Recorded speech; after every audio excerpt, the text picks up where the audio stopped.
우찌무라 간조전집 제10권 제17부 문학 기도드리고 리딩하도록 하겠습니다. 고마우신 우리 아버지 하나님의 은혜를 진심으로 감사드립니다.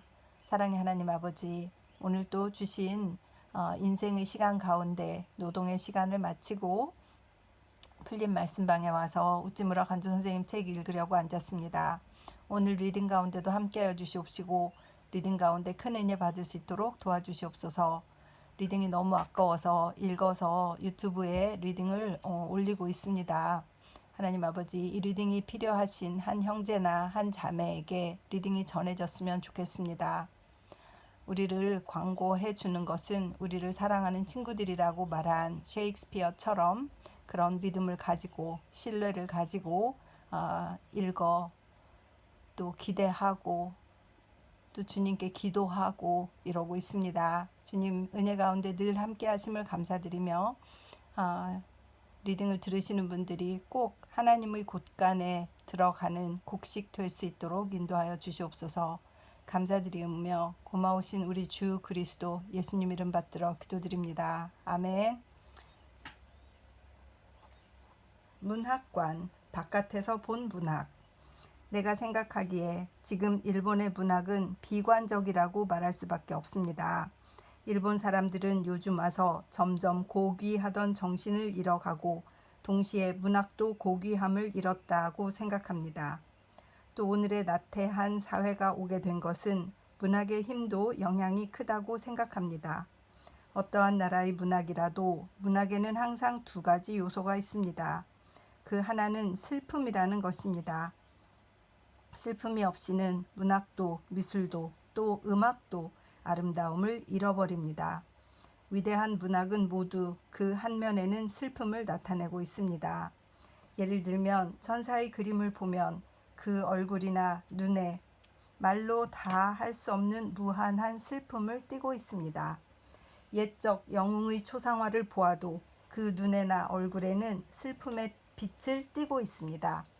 크로멜도 루터도 워싱턴의 얼굴조차도 그 눈에는 깊은 슬픔이 있습니다.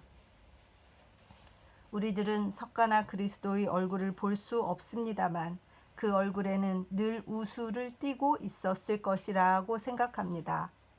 물론 이 슬픔은 자기 자신을 슬퍼하는 그것만은 아닙니다. 인류의 슬픔, 세상의 슬픔, 이 세상의 슬픔을 한 몸에 지니고 있기 때문에 슬퍼하는 것입니다. 이 비관에 따르는 것은 비분, 관계, 즉 의분입니다. 어떤 때는 이것이 증오가 됩니다. 강렬한 정서는 항상 이 비관에 따르는 감정입니다. 불교의 제일 아름다운 점은 석가가 세상의 비참을 말한 데에 있다고 나는 생각합니다. 누군가가 불교를 평하여 고귀한 슬픔이라고 말했습니다. 이러한 슬픔은 문학에도 있습니다. 둘째 요소는 비관에 따르는 기쁨입니다. 희망입니다. 인생의 비참의 극에 도달하고도 그것을 이길 수 있는 사람. 이 사람이 인생을 선도하고 인생의 비밀을 말할 수 있는 사람입니다. 비참한 가운데서 기쁨의 찬송가를 부르는 사람입니다. 이 사람이 진정한 기쁨을 획득하는 사람입니다. 육체적인 쾌락, 사교적인 쾌락 같은 것은 이 기쁨에 비하면 아주 보잘것없는 것입니다. 그러므로 옛날 영웅의 얼굴에는 비관이 있듯이 승리의 영광이라고도 할 기쁨이 있습니다. 이것이 기쁨의 슬픔이며 슬픔의 기쁨입니다. 그러므로 세계 대문학의 요소는 결국 이 두 가지뿐입니다. 가장 작은 것으로 말하면 저 핸델이 작곡한 메시아라는 악곡이 있습니다. 그 악곡은 애통에서 시작하여 환희의 극에서 끝납니다. 이것을 크게 말하면 단테의 신곡 지옥의 부분 34장의 지옥의 장면은 비참과 슬픔의 비극입니다. 이것을 읽을 때는 나같이 신경이 약한 사람은 무섭고 처참해서 밤에도 잠들지 못한 적이 종종 있습니다. 지옥의 부분을 읽는 동안은 이제는 이 비참한 곳에서 구출되지 않으면 어떻게 될까 하고 두려워집니다. 그러나 점점 더 읽어 나가다가 연옥의 끝에 이르렀다가 차츰 천국이 가까워질 때에는 암담한 밤이 끝나고 희미한 새벽빛을 보는 기분이 듭니다. 끝에 천국에 이르면 큰 곤경을 지나고 기쁨이 온 것처럼 느끼게 됩니다. 앞에서의 고통은 충분히 씻겨버립니다. 단테에 대해서는 여러 가지 평이 있습니다만 그 중에서도 제일 좋은 점은 이 대조에 있습니다. 비상한 광명과 비상한 암흑, 비관과 기쁨이 잘 대조된 점에 있습니다. 단순히 이 점에서 평한다면 신곡과 같은 작품은 다시 이 세상에 나오지 않을 것입니다. 이 명암을 잘 묘사한 것은 그의 예술적 천재만이 아닙니다. 세밀이라는 점에 있어서는 그보다 훌륭한 사람은 많습니다. 그러나 독자에게 희비의 양편 모두 잘 느끼게 한 점이 바로 단테의 특성입니다. 이와 동일한 입각점에서 괴테의 파우스트, 레싱의 나단 데어 바이제 등을 평할 수 있으리라고 생각합니다. 셰익스피어의 로미오와 줄리엣 혹은 레싱의 에밀리아 갈로티 같은 것은 비참으로 시작하여 비참으로 끝나고 있습니다. 이것을 일컬어 비극이라고 합니다. 레싱은 이 점에서 공격받고 poetic justice가 없다는 말을 듣습니다만 그러나 그 자신도 그의 좋은 비평가도 평하기를 이 비극 중에도 무한한 justice가 있다는 것을 인정하고 있습니다. 이것은 레싱 자신의 인생관에서 보아도 명백합니다. 그러므로 비참이 없이는 환희가 없고 환희가 없이는 비참이 없습니다. 하나는 다른 하나의 전제입니다. 비상한 기쁨을 해득하는 사람은 비상한 비참을 그릴 수 있는 사람이며 비상한 기쁨이 없는 사람은 비상한 슬픔을 노래할 수 없는 사람입니다. 만일 어떤 저자가 있어서 비참을 묘사할 때에 피상적인 슬픔을 그린다면 그 사람은 기쁨도 모르는 사람입니다. 빅토르 위고와 같은 사람은 어떻게 그렇게도 비참하고 참혹한 이야기를 쓸 수 있었는가 하면 일본 사람이 말하듯이 다만 불평만 있었던 것이 아니라 한쪽에서는 불평을 잘 이겨낼 수 있었기 때문입니다. 또한 근래 구미에서 유명한 입센과 같은 사람은 불평에 가득 찬 사람처럼 보입니다. 그의 큰 불평에 비하면 일본 사람들의 불평 같은 것은 50분의 1도 안 됩니다. 내가 쓴 글을 세상 사람들은 곧잘 불평분자라고 합니다만 그에게 비하면 글쎄요, 무엇에 비할까요? 차와 순수한 빛들을 비교한 것 같겠지요. 조금이라도 입센의 작품을 읽은 사람은 모두가 그렇게 느낍니다. 그러나 그가 큰 불평가일 뿐으로 불평을 토로하는 것만으로 이 큰 불평을 위로할 것이 없었다면 만족이라는 것이 없는 사람이라면 이미 불평 때문에 죽고 말았을 것입니다. 그런데 이렇게 불평을 토로하면서도 견딜 수 있었던 것은 사람들이 모르는 기쁨이 그의 속에 있었기 때문입니다. 그래서 일본의 오늘의 문학으로 돌아오면 큰 결점이 발견됩니다. 나는 오늘의 일본 사람에게는 확고한 인생관이 없다고 거침없이 지적합니다. 일본 사람의 대다수는 인생을 농담처럼 생각하고 있습니다. 혹은 우연이라고 생각하고 있습니다.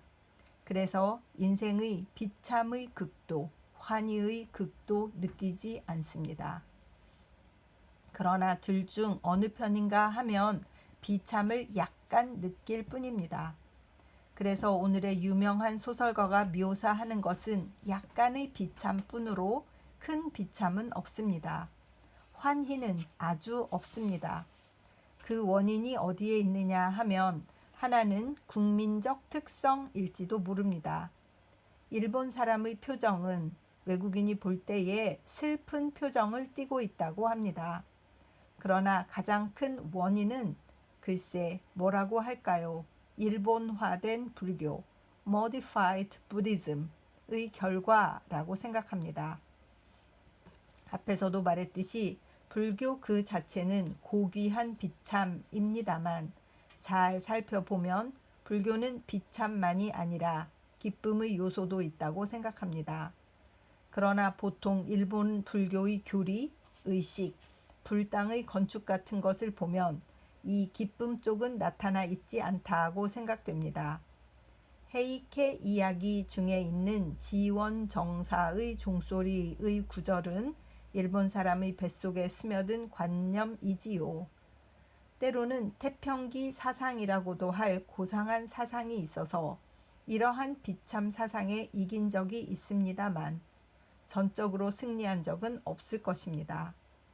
옛날부터 일본 사람 중에서 사리를 잘 해득한 사람에게 인생은? 하고 물으면 비참하다고 대답하는 길밖에 없었습니다. 그래서 나의 결론은 아전인수격인지도 모릅니다만 어리석은 견지에서 보면 이 비참한 인생은 역시 환희의 인생이다라는 관념을 강하게 인류에게 준 것은 기독교라고 생각합니다. 물론 기독교에도 여러 가지 폐단이 있고 미신도 있는 것은 내가 다른 사람보다 더 잘 알고 있다고 생각합니다. 그러나 나의 좁은 학문으로 보면 삶은 죽음을 이겼다는 중대한 교리는 불교에도 공자의 가르침에도 없습니다. 비록 기독교에서 얻든 철학에서 얻든 그것은 내가 관여할 것이 아닙니다만 삶은 죽음을 이겼다라든가 기쁨은 슬픔보다 많다라든가 혹은 소망은 절망보다 낫다라든가 그러한 관념이 문학자에게 박히지 않으면 도저히 인생을 유익하게 할 큰 문학은 나오지 않으리라고 생각합니다. 물론 글을 쓰는 것도 필요합니다. 큰 저술가의 문체를 배우는 것도 필요하겠지요.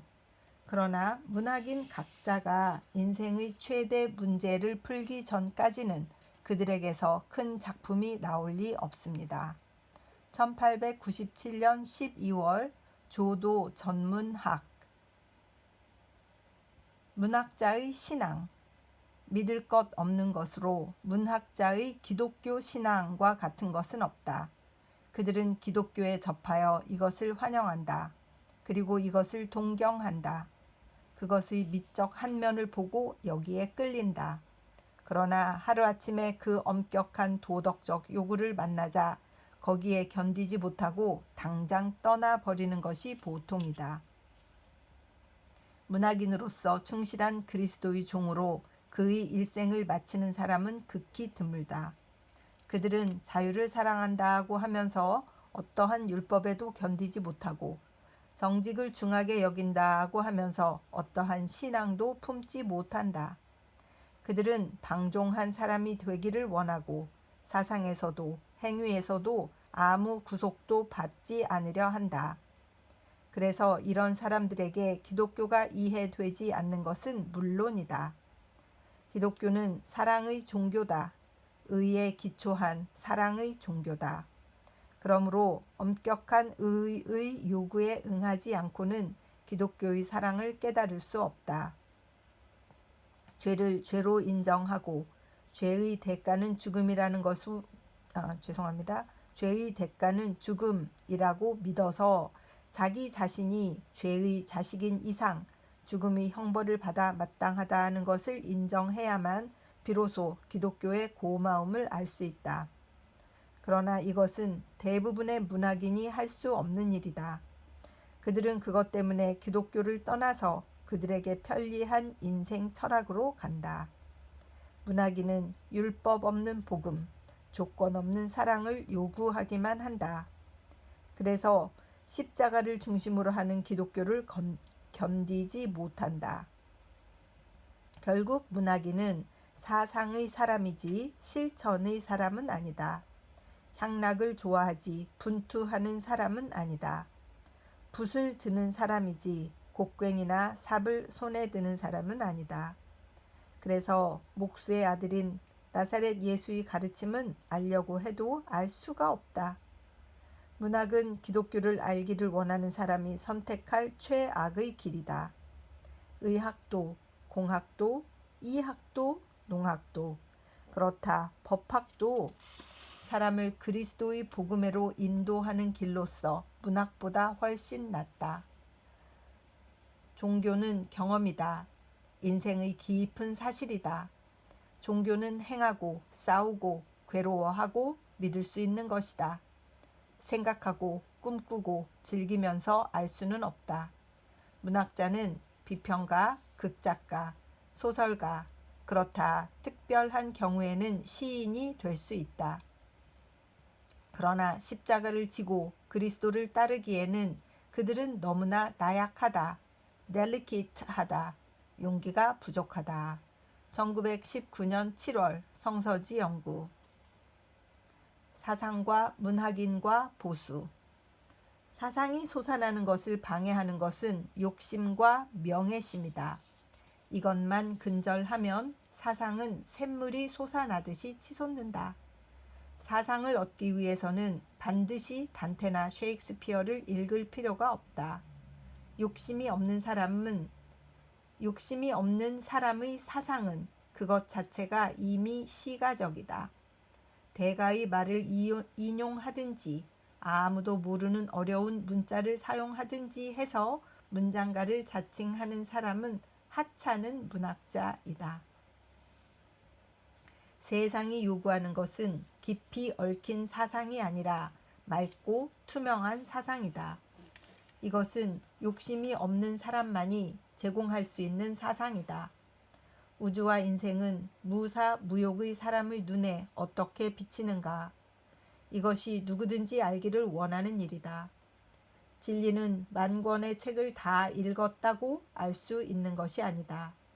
마음의 눈을 덮는 것은 욕심이지 학문의 부족이 아니다. 욕심을 제거하면 우리는 얼마나 아름다운 우주에 살고 있는 존재인지를 알게 된다. 그렇게 되면 길가의 풀까지도 우리들의 환희의 씨가 된다. 황매화의 가지 하나가 우리들에게 뿌듯한 희망을 준다. 욕심에서 벗어나면 우리는 한자도 획득하지 못하더라도 대시인, 대사상가가 될 수 있다. 호메로스의 대작이라고 예외는 아니다.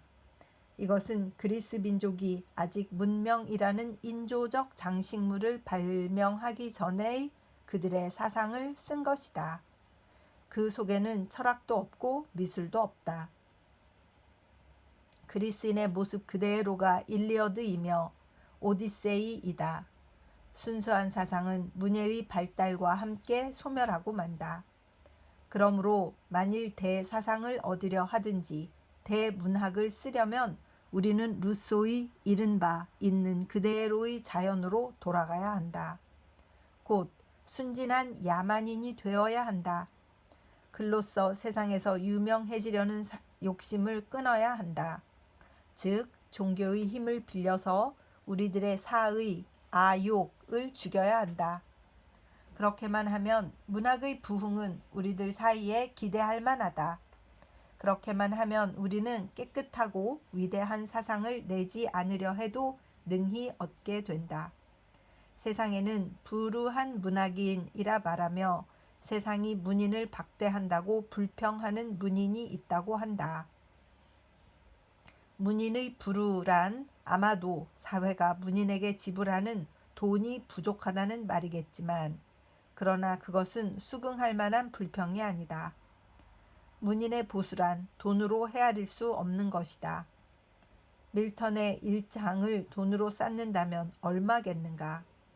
그것을 1,000만 원이라고 해도 결코 비싸지 않다. 사상과 돈은 전혀 질이 다르다. 돈 액수로 사상의 가치를 잴 수는 없다. 세상에는 돈을 내서 원고를 사겠다고 하는 사람이 있지만 이것은 문인에게는 크게 실례되는 말이다. 우리들 문인은 온 세상의 재물을 준다고 하더라도 우리들의 사상을 팔 수는 없다. 우리는 우리들의 사상의 사용을 출판사에게 허락해 주는 것뿐이다. 그들이 우리에게 지불하는 돈은 사상의 대가가 아니라 그들이 우리에게 품는 흠모의 정을 대신하는 데 불과하다. 스스로를 낮추어 출판사의 고용인이 된 문인 같은 사람은 문인으로 예우할 자격도 없는 사람이다. 불우함은 그가 받을 당연한 대우이며 그는 그것 때문에 불평할 자격이 없다. 문인의 보수란 출판사가 그에게 지불할 돈이 아니다. 또 세상이 그에게 바치는 칭찬의 말도 아니다. 문인의 진정한 보수는 그가 하늘로부터 받는 사상 그 자체다. 이것을 받았을 때의 그의 기쁨, 이것을 글로 썼을 때의 그의 만족, 또 이것을 세상에 발표해서 다소의 동의자를 얻었을 때의 그의 즐거움, 이것은 1,100만의 돈보다 더 큰 보수다. 이것만 있으면 문인은 만족하며 그 이상의 보수를 바라는 사람은 펜을 버리고 뭔가 다른 직업을 택하는 편이 낫다. 이렇게 말한다고 해서 나는 문인이 세상에서 말하는 호인이 되어서 의협심이 있는 척하여 출판사가 하라는 대로 하라는 말은 아니다. 문인은 문인의 위엄을 유지하기 위해서는 자기 자신이 액수를 정해서 출판사에게 요구해도 좋다. 그렇게 하는 것은 돈이 필요해서가 아니다. 이것은 그들 속물에게 우리 문인이 존경해야 할 존재라는 것을 가르치기 위해서이다. 문인이 보수를 요구하는 것은 세상의 냉대를 탓해서가 아니라 무례함에 화가 나서 그러는 것이다. 그는 벌금을 부과하는 심정으로 출판사에 보수를 강요하는 것뿐이다. 이리하여 주는 문인이요 종은 출판사이어야 한다. 출판사는 문인을 섬겨야 할 입장이고 문인은 출판사에 고용될 입장의 사람은 아니다. 문인과 출판사의 관계는 영혼과 육체의 관계여야 한다. 영혼은 육체를 주재해야 할 존재이지 육체에게 일하고 그 명령에 복종해야 할 존재가 아니다. 타락한 인간이란 영혼을 육체의 노예로 삼는 사람이요 타락한 문인이란 출판사에게 고용당하는 사람이다. 1900년 5월 도쿄 독립잡지. 시가 서론. 시가와 시가론. 죄송합니다. 노래에 대하여 사람은 감정의 동물이다. 이것은 그가 감정뿐인 혹은 주로 감정적인 동물이란 말은 아니다. 그에게 제일 중요한 것은 도리다. 확신이다. 신앙이다. 감정은 그의 성정 중에서 제일 열등한 것이다. 그러나 그는 그의 도리와 확신을 감정에 나타내려고 한다. 미란 진리가 감정에 나타난 것으로서 감정에 쌓여서 진리는 비로소 구체적인 것이 되는 것이다. 노래는 영혼의 소리라고 한다. 완전한 노래는 말, 즉 가사와 곡조로 된다. 노랫말, 즉 운문은 그 리이요, 곡조는 그 정이다. 말로만은 노래가 되지 않고 또 곡조만으로도 안 된다. 느껴진 도리, 이것이 노래다. 그러므로 노래란 경박한 것이 아니다. 노래는 천리보다 더 깊은 것이다. 천리의 대부분은 두뇌만으로 생각할 수 있지만 진리가 노래가 되어 나타나려면 전심 전체의 찬동을 얻지 않으면 안 된다. 노래는 진리의 핵이다. 처음에 과학이 있고 다음에 천리가 있고 마지막에 시가가 있다. 그러므로 미래의 천국에서는 진리는 모두가 노래라고 하는 것은 전국에서는 누구든지 지금의 기독교의 교회당에서처럼 큰 소리로 노래를 부르고 있을 것이라는 것이 아니라 이상의 나라에서는 진리는 이미 사념의 정도를 지나서 시가라는 진리의 에센스만이 있다는 것이다. 그러므로 노래가 없는 곳에서는 이상이 없다. 과학만으로는 노래는 나오지 않는다. 노래가 되지 않는 철학은 가짜 철학이다. 국민이 부르는 노래로서 그 문명의 정도를 잘 알 수 있다. 그가 이상적인 백성인지 혹은 사악한 백성인지는 군대와 군함과 귀족과 박사와 재벌을 보아서는 알 수 없다. 국민이 늘 부르는 노래가 그 도덕의 표준이다.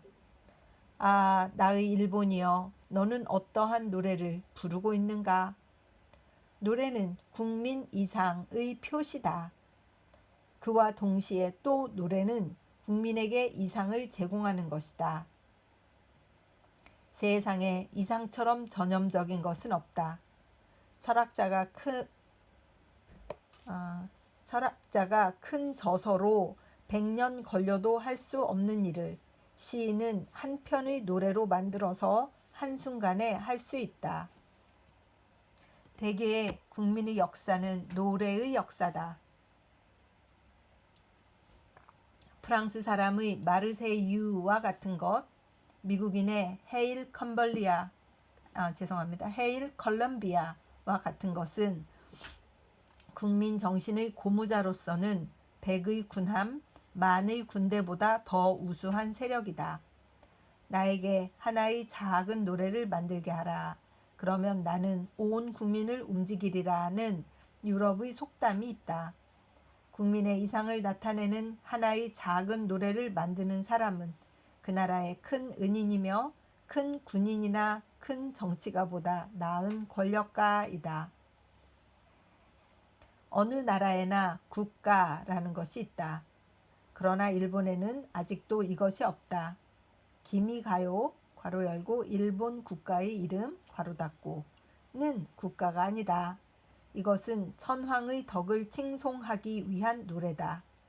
국가는 평민의 마음을 노래하는 것이어야 한다. 나라는 평민의 것이지 귀족의 것이 아니다. 나라의 이상은 평민 속에 있지 귀족 속에는 없다.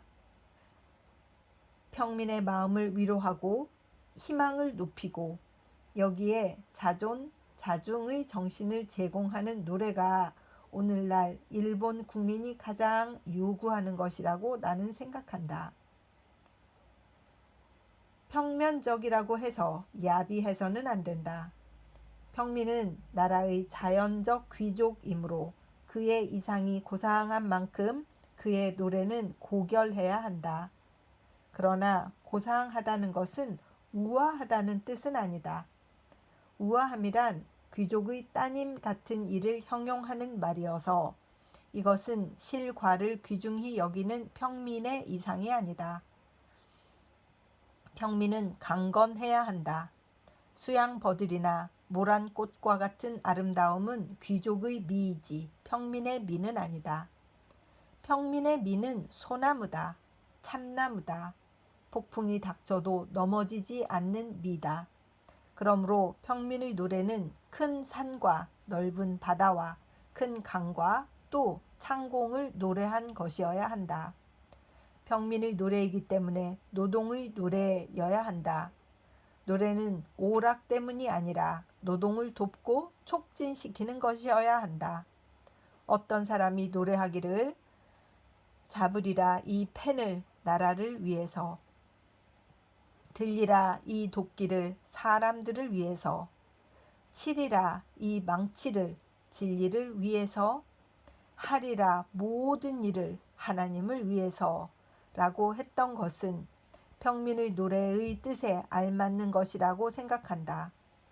세상의 유한족이나 귀족들이 비천하다고 생각하는 노동을 고귀하게 하는 것이 평민의 노래다.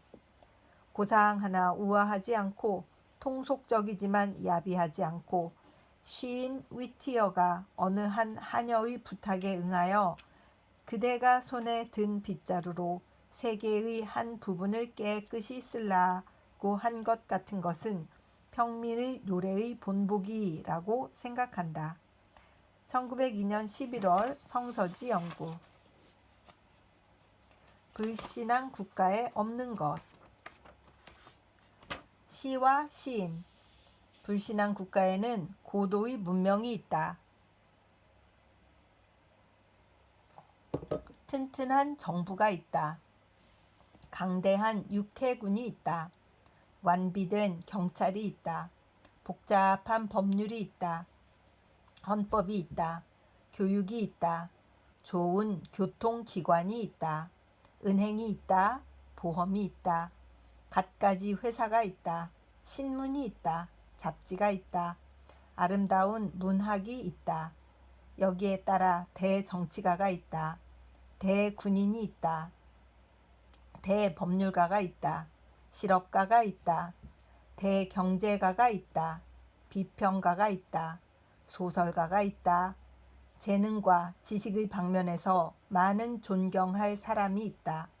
연극이 있다. 극장이 있다. 극작가가 있다.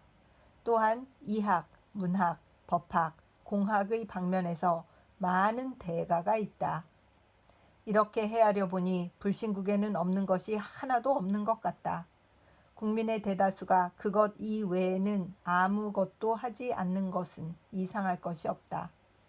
그러나 불신국에 없는 것이 하나 있다. 고상한 시가가 없다. 따라서 위대한 시인이 없다. 이상을 제공하고 미래를 제시하는 예언적 시인이 없다. 이것이 불신국의 특징이다. 불신은 이 세상의 모든 것에서는 성공하지만 이 세상 이상의 일에서는 실패다. 불신국에서 예언자는 나오지 않는다. 시인도 나오지 않는다. 그럴 수밖에 없다. 하나님을 인정하지 않고 그리스도를 배척하고 복음을 멸시하고 내세를 비웃는 국민에게서 영생과 천국과 한없는 영광을 노래하는 시인이 나올 리 없다. 불신국에는 대시인이 없다. 오히려 전혀 없기에 불신의 죄가 선고되는 것이다. 그러나 깊이 생각해 보면 세상에는 시보다 더한 보물은 없다. 시인보다 나은 인물은 없다. 한 사람의 밀턴을 얻기 위해서는 수천 명의 정치가나 경제학자 또는 법률가를 잃어도 좋다. 나라에 한 사람의 예레미야를 가지는 것은 대군대를 가지는 것보다 더 큰 세력이다. 그리고 모든 강대국은 이것을 가졌다. 영국에서 초서, 밀턴, 셰익스피어, 워즈워드, 브라우닝, 테니슨을 제쳐놓고 무엇이 영원히 귀중한 것으로 남을 것인가? 독일, 이탈리아, 노르웨이, 덴마크. 그렇다. 러시아, 스페인, 포르투갈조차도 세계적인 시인을 가졌다. 위대한 시가와 위대한 시인이 없으면 나라의 존립상 필요한 것이 없다. 나라의 생명은 그 시가다. 그 선도자는 그 시인이다. 시와 시인이 없으면 그런 국민은 맹인이다. 그들은 어두움 속을 걸어가기 때문에 마침내 시궁창에 빠져서 흙탕물 속에 가라앉고 만다. 그러니 우리는 기도하자. 대시인이 나오기를. 그리고 대시인을 얻기 위해서는 그 준비로 하늘나라와 복음을 전파하자. 1913년 1월 성서지 연구. 미국 시인. 기자가 하루 저녁은 우찌무라 간조씨를 청산의 자택에 방문했다. 문을 열고 들어가니 현관의 장지문에 한 장의 반지를 붙였는데 거기에는 바빠서 당분간은 설교나 연설 강연 등의 의뢰를 사절한다고 써 있었다. 이 한 가지 일로 이미 그의 사람됨이 어떤지를 추측하고도 남으리라. 뼈가 굵고 눈이 번쩍이기를 번갯불 같아 한눈에 마음이 조여 꿰뚫어지는 기분이다. 경구, 기상이 연이어 입에 오르니 혹은 담이 얼어붙고 혹은 속 시원히 웃게 된다. 가슴 속에는 항상 일종의 불덩이가 있어서 다감다혈의 성질이다. 어떤 사람은 그를 평해서 말하기를 그는 한 번 악인이라고 믿으면 그의 행동을 전부 악하게 보고 선인이라고 믿으면 그의 행동은 모두 선으로 인정하니 나는 도저히 할 수 없는 일이라고 했다. 그것은 어쩌면 그럴지도 모른다. 그는 먼저 기자에게 말하기를 나는 근세 사람에게 설교하기를 좋아하지 않는다. 오히려 그들을 저주한다.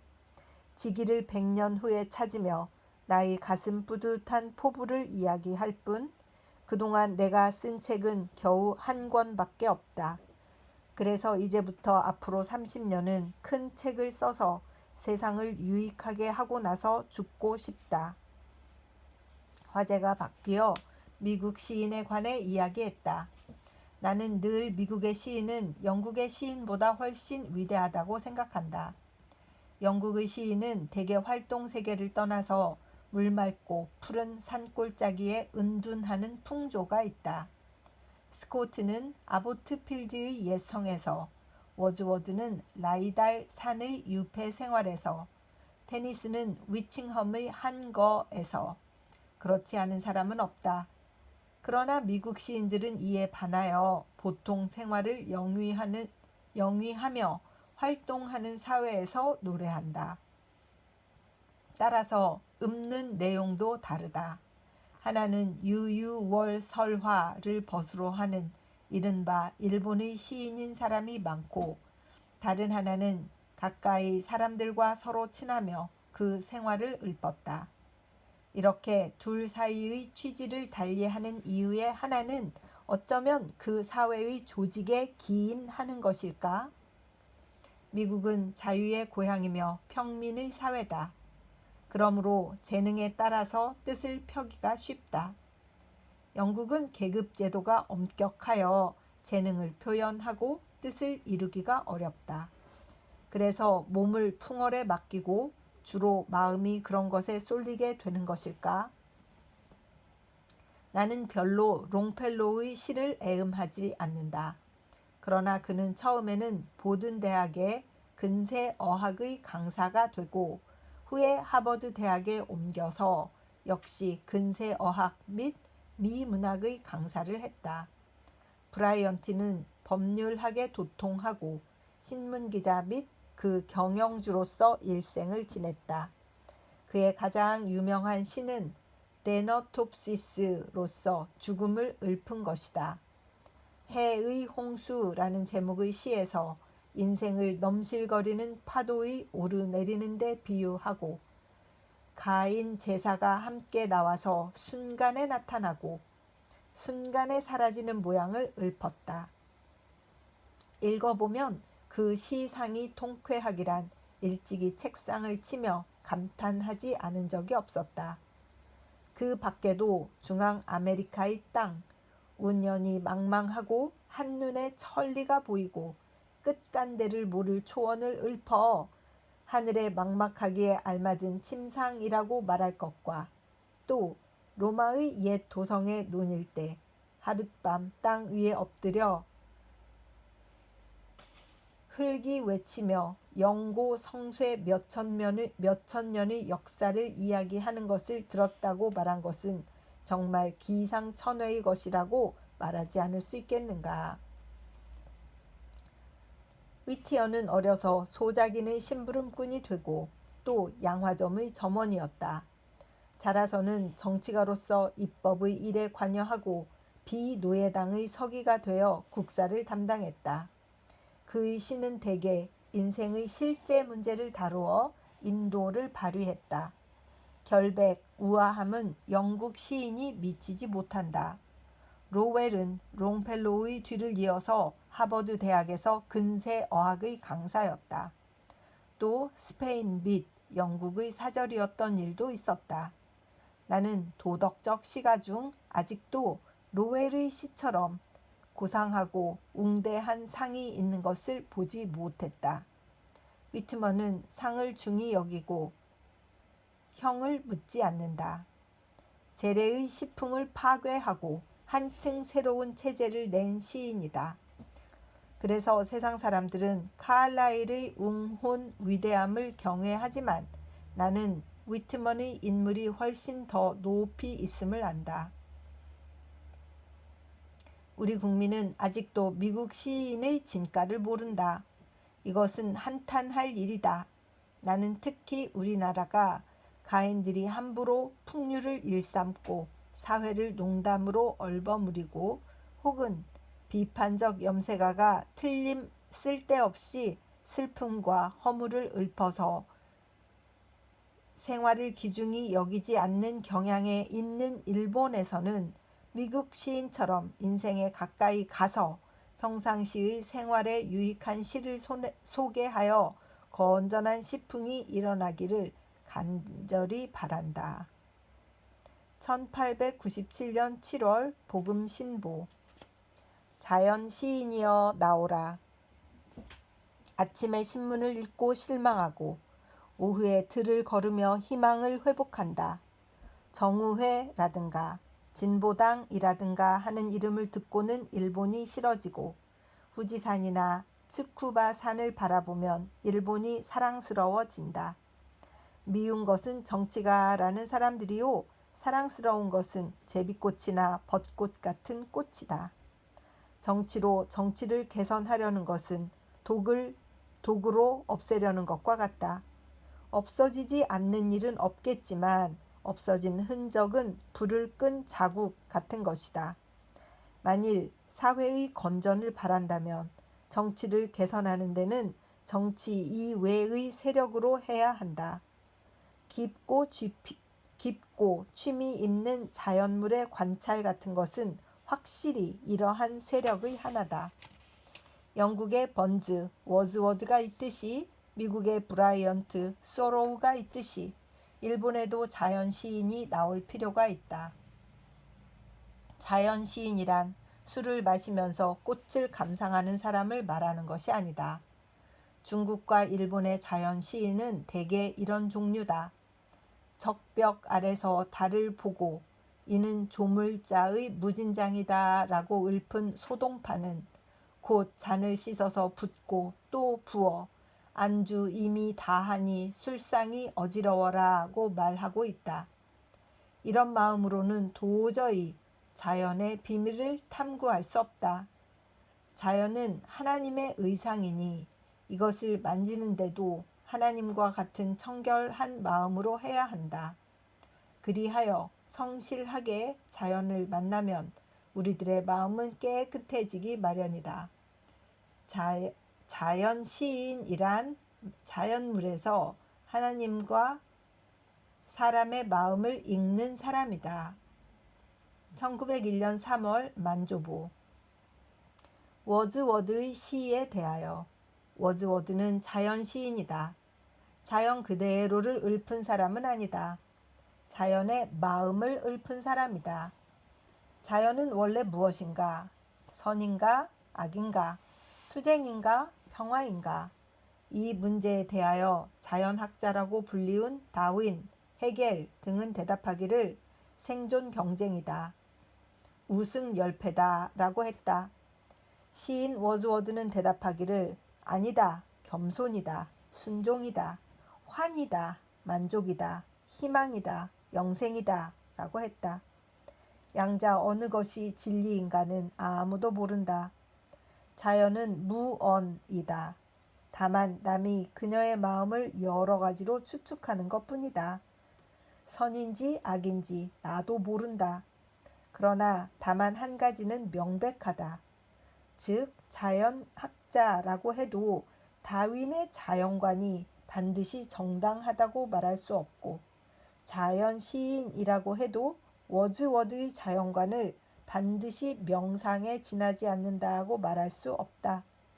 학자는 사물의 외형을 자세히 묻고 시인은 그 마음을 보는데 예민하기 때문에 시인의 자연관이야말로 오히려 진리를 꿰뚫은 것이라고 말할 수 있으리라. 시인 괴테가 말하기를 악은 밖에서 나타나서 얕고 선은 속에 숨어서 깊다 라고 했다. 자연을 선으로 해석한 워즈워드는 다윈보다도 깊이 자연을 이해한 사람이라고 나는 생각한다. 물질적인, 계산적인, 산문적인 요즘에 보통 자연을 미적으로 이해하고 그 속에서 하나님과 영혼과 영생을 인정할 필요가 있는 것은 나의 이야기를 기다리지 않고도 명백한 일이다. 대철학이 어디에 있는가? 길가의 들국화에 있다고 워즈워드는 대답했다. 대만족이 어디에 있는가? 바위 사이의 페랭이 꽃에 있다고 그는 가르쳤다. 영혼 불멸의 증거는 어디에 있는가? 어린이를 보라고 그는 말했다. 그에게 이끌리어 봄의 들판을 거닐어 보자. 산과 언덕은 소리내어 노래하고 들에 있는 나무는 모두 손뼉을 치며 기뻐하고 풀도 나무도 새도 짐승도 시냇물도 골짜기도 모두가 대설교자가 되어 우리를 맞이하고 평범한 세계는 다시 원래대로의 낙원으로 화하고 우리는 그 속에서 날이 서늘할 때에 거니시는 하나님의 소리를 들을 수 있으리라. 창세기 3장 8절 1915년 3월 성서지 연구. 이렇게 해서 내용이 조금 길었는데 한 챕터라서 부지런히 읽어서 문학에 대해서는 여기까지 이렇게 해서 끝났습니다. 그래서 문학자가 단순히 사랑을 노래하거나 단순히 감정을 노래하는 것이 아니라 슬픔과 기쁨을 비교해서 깊은 슬픔 속에 또 깊은 기쁨, 환희, 극치 이런 것들로 하나님을 찬미하는 것, 그래서 인생의 그 고락과 기쁨을 아는 것, 이것이 문학자라는 것을 또 이렇게 배우게 되고 좀 잘 익숙하지 않은 부분이라 읽는데 좀 미숙했습니다. 그러나 이렇게 다 읽어두는 것이 크게 도움이 되는구나 하는 것을 느끼는 그런 챕터였습니다. 기도드리겠습니다. 주님의 은혜를 진심으로 감사드립니다. 문학에 대해서 읽었습니다. 대한민국에는 어떤 문학자가 이렇게 깊은 슬픔과 이렇게 깊은 환희를 비교해서 인생의 절망과 인생의 기쁨을 노래한 사람이 있었을까 생각해 보았습니다. 문학에 대해서 잘 아는 바가 없어서 어떤지 모르겠습니다. 그러나 늘 우찌무라 선생님이 강조하듯이 진정한 시인, 진정한 자연에 대한 이해를 시로 옮기는 사람은 이미 하나님을 경험한 사람이라고 하신 것처럼 우리도 자연을 보면서 하나님을 생각하고 자연을 통해서 기쁨을 느끼며 위대한 시인, 위대한 문학가들을 생각하는 그런 시간도 좋을 것 같습니다. 하나님, 주님께서 이 귀한 내용들을 읽게 해주셨습니다. 귀한 내용들이 많이 퍼져서 많은 분들의 마음속에 문학에 대해서도 생각하는 귀한 시간이 되었으면 좋겠습니다. 감사드리며 고마우신 우리 주 그리스도 예수님 이름 받들어 기도드립니다. 아멘. 사랑하고 축복합니다.